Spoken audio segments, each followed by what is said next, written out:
Be all set? I'm recording here. Great. I'm hitting live now.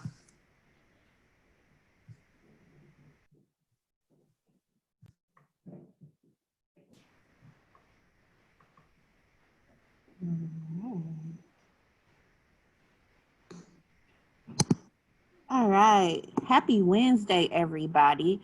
I am Brittany Roberson, the Choice Neighborhood Initiative Coordinator with NWSP Partners. So for those who don't know, we have been hosting a webinar series on a weekly basis. Typically, it fell on Fridays, but starting in July, we have decided to move it to Wednesdays at noon. So if this is your first time joining us, welcome. We're happy to have you. Thanks for coming. Webinars are only 30 minutes long, so we try not to keep people too long. We like to get in and get you out. But we just want to make sure that with everything that is going on, that people are staying up to date on the things that are happening and taking place in our community and in our city as a whole. So just some updates. NWSP Partners has some signs available for residents. So we have block watch signs available. We also have United for Peace and Justice signs. If you are interested in any of these yard signs, please contact our NWSP ambassadors at NWSPambassadors@gmail.com. They will be able to get you those signs as you need them. Just a couple of housekeeping things that I realized I forgot to mention at the start. So for those who are joining us on both live and through Zoom, please be aware that mics are muted. Your cameras are on, so we can probably see your face, but mics are muted. We are doing this so that we can present. So if you have any questions, there is a chat feature. Go ahead and drop your questions into the chat feature, and we will be monitoring it. And once our Q&A the presentation comes up, that's when we'll read off your questions. So go ahead and drop them there. We just don't want it to get too confusing, having too many voices come from everywhere. We want to make sure our presenters can get their points out. All right. So again, neighborhood signs. If you need those, again, you're going to email NWSP ambassadors with an S at gmail.com to get a hold of those. The next thing is just remember, COVID is very real for us as a country right now. So if you have some time or you're looking for some resources around housing, food, business stuff, please check out the NWSP Partners website.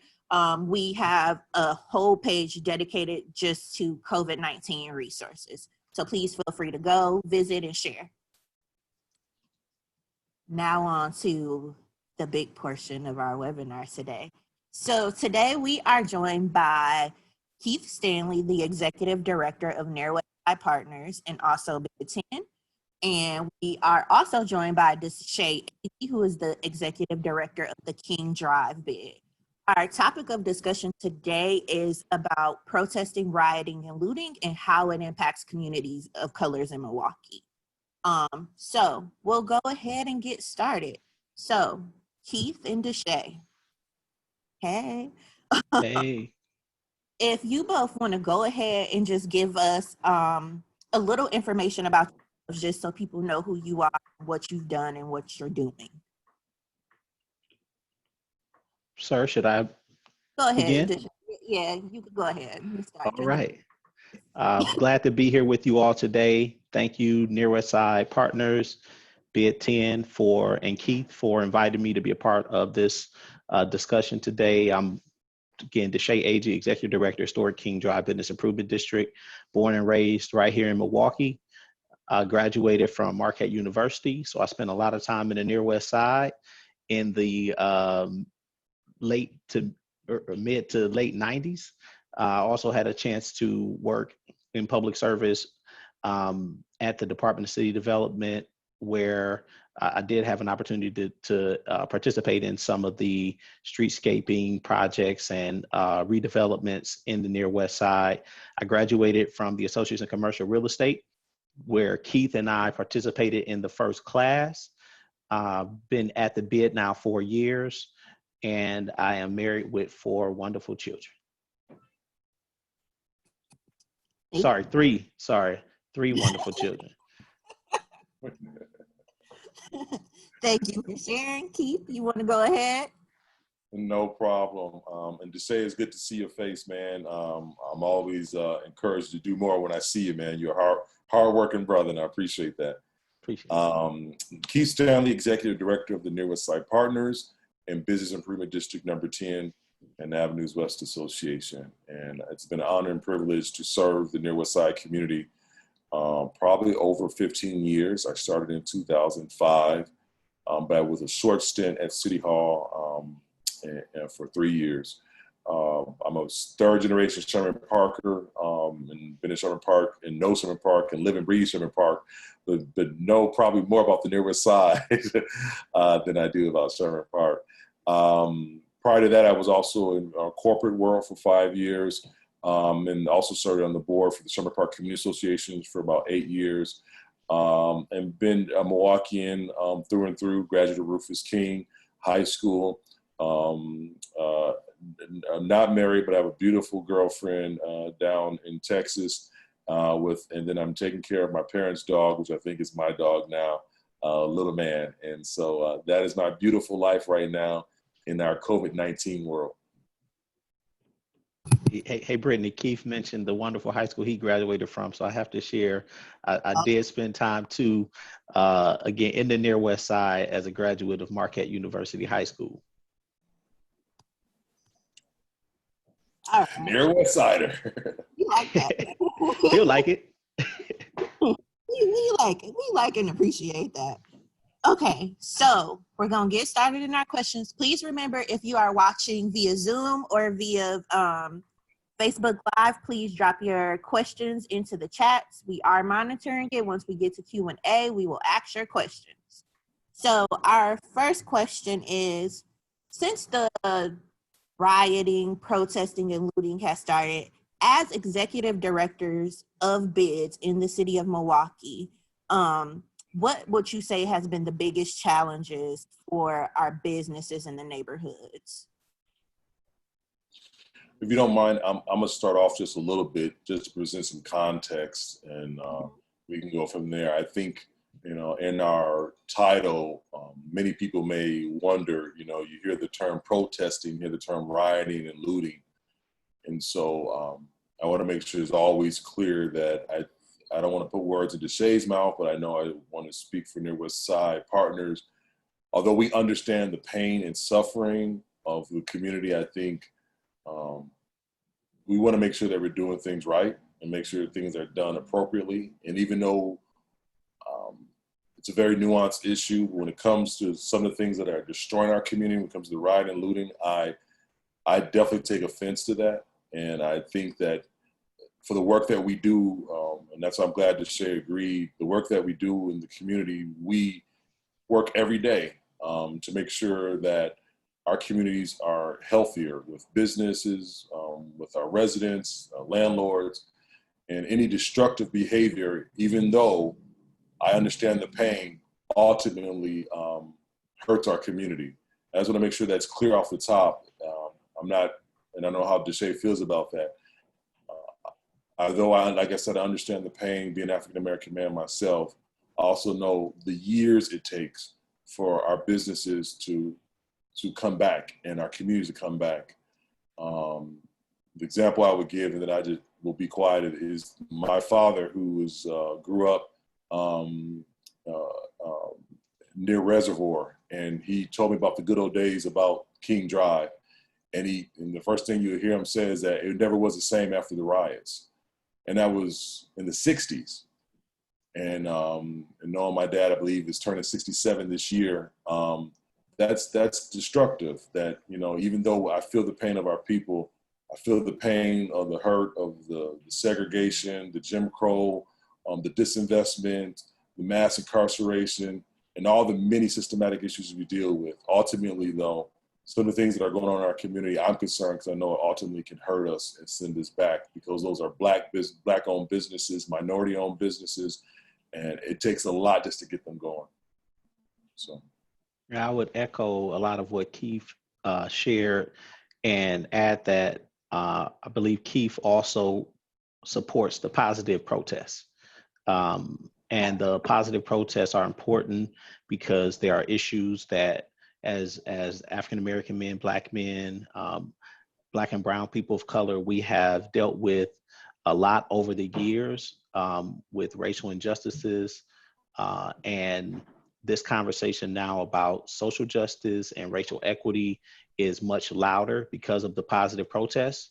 So I believe that as we think about, you know, the challenges that we have faced and we are continuing to face, I think the rioting, the looting, it takes away from the message of the positive protests. And what we want to do is consistently share a message of what we intend to accomplish and not necessarily what we don't want to have. And I agree with Keith, the looting is something that is not, to me, a part of what protesting is all about. And when you're speaking about racial justice and the issues around the police brutality, looting is something that is happening, but I do think that, again, it's taken away from the goals of systematic change that we are all striving for, that we all believe is important.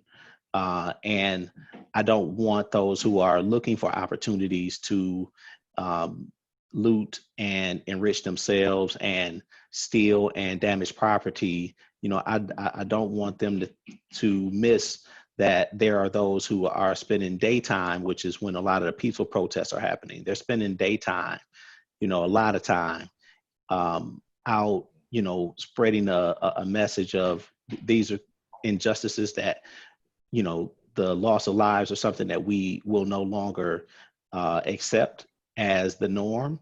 And so we need to have that message continue, that this is not something that we can continue to live with as a nation, as a community here in Milwaukee. And, you know, when we think about our broader community and the challenges that Keith also shared, the years that it takes to build our neighborhoods up, you know, the initial challenge I saw was ensuring that the broader community still see our neighborhoods as vibrant. When they drive through the neighborhoods and they see board ups on windows that look like, you know, the 1960s, there's an image and an impression of our neighborhoods that, you know, the blight, the disinvestment that we know can exist in neighborhoods. And Keith and I and many other bids are working to change that. We don't want this damage to, again, take away from our years of effort, from our board of directors, from the entrepreneurs and the business owners and property owners who have invested. You know, we need to make sure that they also are supported. And again, the way that we can do that is by continuing to be in front of them, by continuing to make positive things happen in our neighborhoods, supporting the businesses, keeping the area clean. And at this time, you know, the challenge is getting the windows repaired, because I think that is probably the image that people still have. And as the windows are repaired, as the boards come down, a sense of normalcy will come, even despite us being in COVID. Awesome. Thank you both for sharing that. I think that both of your statements were, I mean, something that everybody more than likely needs to hear. So thank you for that. So going on to our next question. So we spoke some about like the issues we've seen about boards and about people looting and how it takes positive protesting that's happening.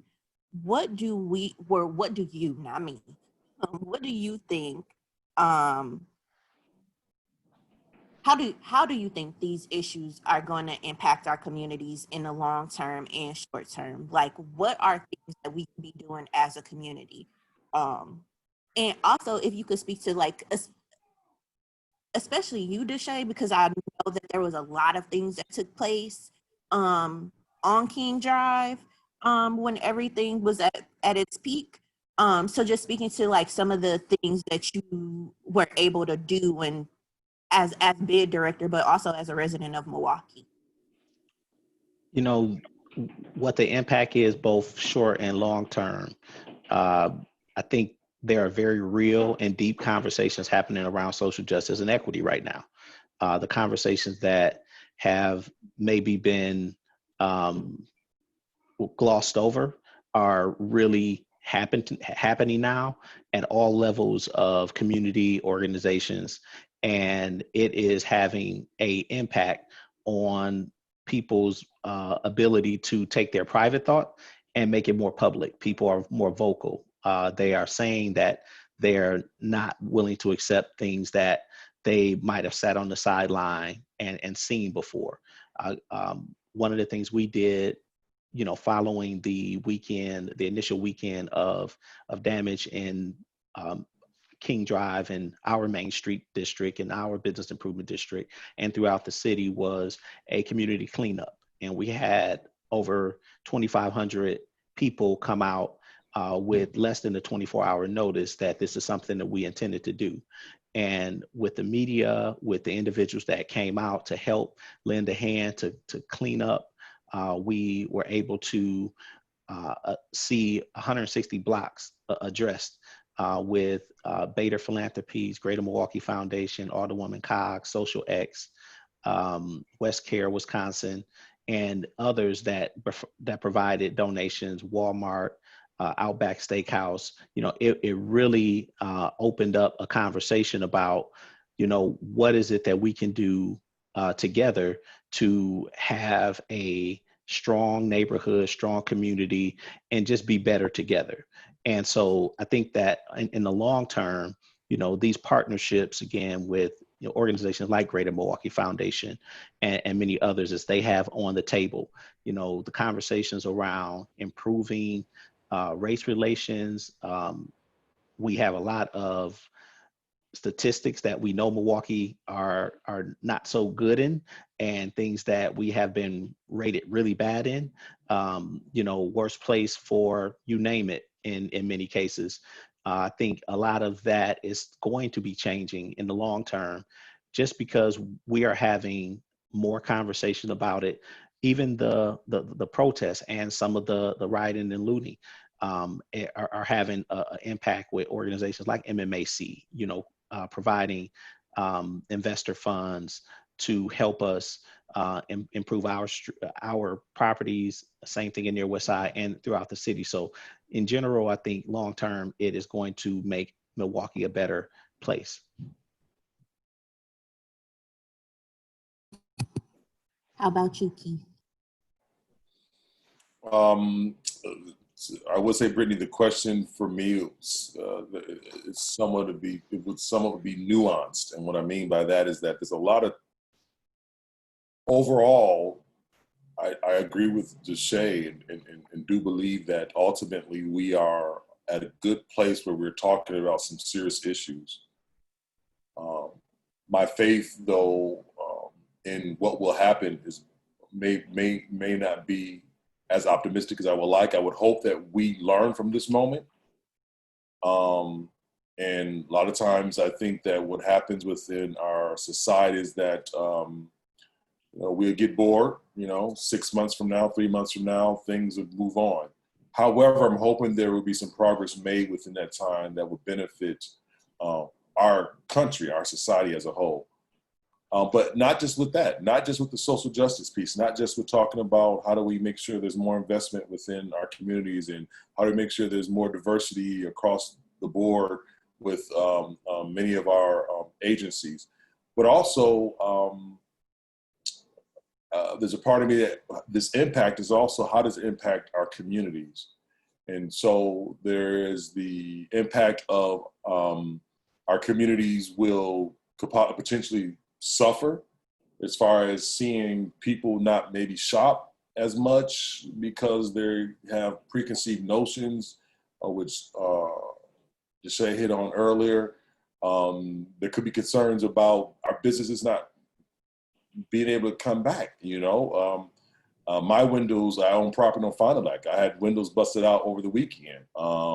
I got a pretty check I have to give somebody to take care of those windows. And that money has to come from somewhere. And you multiply that by all the Black businesses and Hmong businesses and Latinx businesses. That's a lot of money that is coming out of the pockets that could go somewhere else. And so that has a long-term effect on how we can invest in our communities, how we can invest in our businesses, invest in our communities, invest hiring people locally. So there's an impact. And don't get me wrong, the value is that we want to push for progress in our society.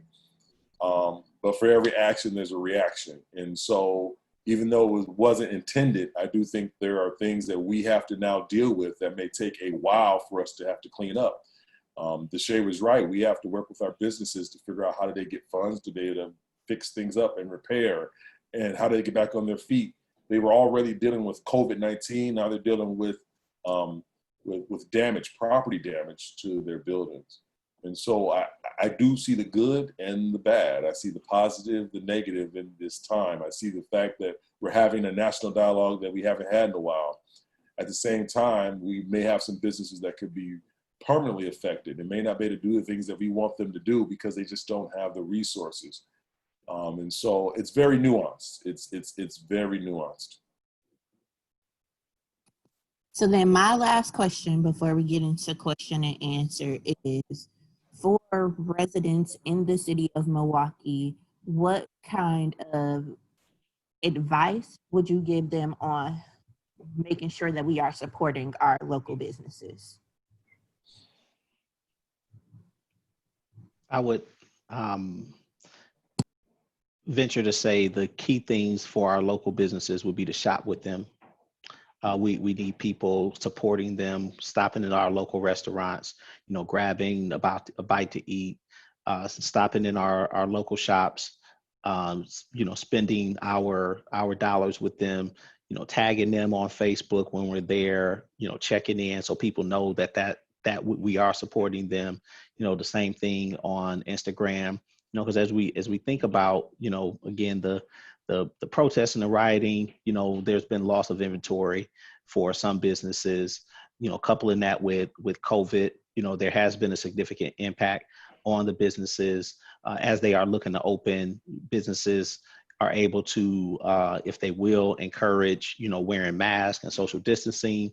This is a combination of what the residents helping the businesses and the businesses helping the residents, is important for that to happen, because as COVID cases are spiking here in Milwaukee and throughout the region, and as the city is reopening, we still need to stem the impact of COVID going forward. It's not much we can do about what has happened up till now, but in terms of the reopening of a lot of businesses that, are in part to support residents. There are places that we all like to go that we have not been able to go, over the past, 90, 120 days because of COVID. So our ability to, take some time and just get to the businesses, support them. Organizations have also stepped up.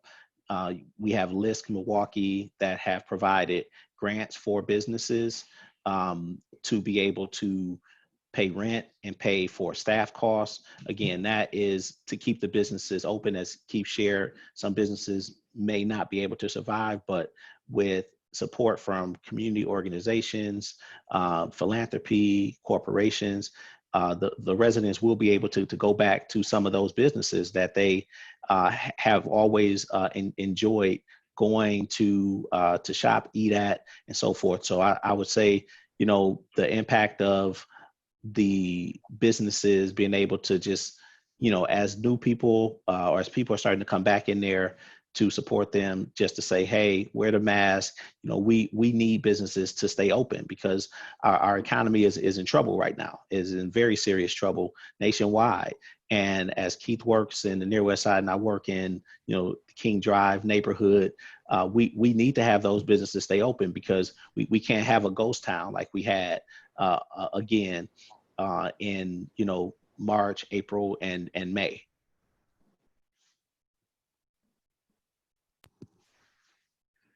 All right. Keith, do you have anything to add to that? I will just say a couple things. One, I think that Deshea is absolutely right. We really need to encourage supporting our local businesses. And I think it's just so important that we support local businesses. This buy local is going to be important. And with COVID-19, and one thing that surprised me is that COVID-19 has really been able to pull back the covers as far as our supply chain. And it doesn't take much for us to not to be able to get soap, detergent, face mask once the supply chain is disrupted. And I know people will say, you know, our local business, it's a little bit more money. It's, you know, it costs a little bit more and it's cheaper to go to the big box. But ultimately, our smaller businesses, our locally owned businesses, they are better for our community. They are better for us. They hire locally. They're the people we go to when our kids want to do baseball and want to do basketball. So we go to these local owned businesses. Can you sponsor? The big guys don't do that. I know they don't. It's the small guys who will say, listen, you know, the locally owned businesses, we'll cut a check to take care of, you know, sponsorships and things of that nature. And they just do so much. They hire. I mean, that hiring to me is so important as we look at unemployment rates throughout the city. So if it's a little bit more, but it means so much more to our community, I just encourage people to buy local, go to these businesses. And the other thing I would say is that I learned a lot from my former boss, former president of Common Council, Willie Hines. Everyone has a role to play. Everyone has a role to play. And some people protesting and putting signs up and putting pressure on the systems, that is your role to play. For some people, it's getting online and making sure that people are saying and doing the right thing and putting pressures on corporations. But I would just throw a little promotion for the work that Deshea and I do, that this is what we do, this is what we live and breathe. And so our role is to help businesses succeed in our community and help them grow and help them build. And that is important to us. And so I always encourage people just to understand all the roles that we play. It's complicated, it's nuanced, but that's fine. We all have different roles that we play, just like with a sports team. So there's only one quarterback and everyone else falls in line on what they have to do. And I would just encourage us to understand that we all have different roles to play when it comes to the work we're doing to improve our community, improve society. Brittany, if I can echo one piece that Keith said, everybody has a voice and silence is permission for it to continue, in my opinion. And if we don't say nothing and we don't play a role in changing our current dynamic from systematic racism, segregation, if we don't use our voice, then we're accepting that this should continue. And I am one that I know Keith is one that we're not of that mind. There are things that we have done at least for the last 15 years each that in our career in public service to show that we care about the neighborhoods that we work in. You know, Keith started in near West Side at, So High Main Street, and he's, returned there and is doing amazing work. And I started as the Brownsville project manager, and I'm now at the Business Improvement District, doing similar work. So being able to use our voice, use our positions to have positive impact on neighborhoods. You also, Brittany, where you came from before, just looking at the amount of time that we all have put in and the work that we continue to lead and improve in our neighborhoods, so that, the statistics that we know and the kids, really, when I think about long term, we're doing this not just for our generation, we're doing this for generations to come. My thought is the best King Drive in the nation is what I'm working with Alderwoman Cox and my board of directors and property owners and businesses to build. So, and Keith is doing similar work, and you all at Near West Side to try to just have that impact that lasts beyond our lives. And so I just wanted to share that, and also give a little plug when think about what we're doing. We have a cash mob that we're doing And this Friday we'll be at Skybox Sports Bar, something that we wanted to do to promote our businesses as COVID has had an impact, as the unrest, as I would prefer to call it, in our neighborhood has occurred. We want to show businesses support. This Friday we'll be at Skybox. Check out our website, kingdriveis.com, shameless plug, kingdriveis.com, to see where we are continuing and just to learn more about the bid. Thank you for allowing me to share that. No problem. And All I know right. we got questions, right? Yep. So that's where I'm getting ready to go. So we're a few minutes over already, but I want to make sure people ask questions that they can get the answers from you all. So here you'll just see there's contact information for both Deshea and Keith. Here, if you have any questions about bids, they're the people to talk to. So with that, Barb, do we have any questions? We do have one question, and it is, how are you individually addressing, and then in parentheses, protesting current policing policies? So again, the question is, how are you addressing current policing policies? That's a good question. Very good question. Yeah, I think, and once again, I don't want to speak for Deshea. I think the roles that we play is a little more nuanced as far as how, if we have concerns. And what I mean by that is that ultimately we work with the police no matter what. We have to. Not to say that I'm forced to do it, but we have business owners and property owners that we work closely with. And as far as the bid number 10, and I forget what number it is to say for your area. Bid 8. Bid 8, that it's important that we have those relationships, because ultimately we need the police when we need them. I'm gonna give some kudos here to Deshea. If you ever just want to see some interesting video footage of a dedicated, passionate brother for the community, check out his Facebook Live when he was up at 2 o'clock in the morning on Dr. King Drive, talking to both the police, talking to protesters, and talking to business owners and property owners. I'm not gonna say weird, but it's a very unique position to be in. We have to have relationships with everybody. We have to be able to speak to the community. We have to be able to speak to the police department. We have to be able to speak to those who are dealing with the systematic racism and be able to synthesize something out of that. Ultimately, would I like to see change within the police department across not just the city of Milwaukee, but across the country? Yes, I do think there are many things that we could change, but also want to be mindful of the people that I work with and work for. And so I would just say it's nuanced. There are things that I would say I would love to be able to work with our chief and work with our mayor on. At the same time, I know that I also want to make sure that our businesses and property owners are getting the services they need. So personally, I would love to be able to have being involved public conversations with the community about what we can do to change and make some important things happen within our community. But ultimately, I also want to make sure I'm connected with the community and connected with the police department. That may not answer your question, but it's important that we have to deal with the nuance of the job. Yeah, and recognize these. Yeah, I would echo that, Keith, that what our role is in this community redevelopment, economic development, community upliftment space is primarily working directly with the property owners, the businesses, and residents.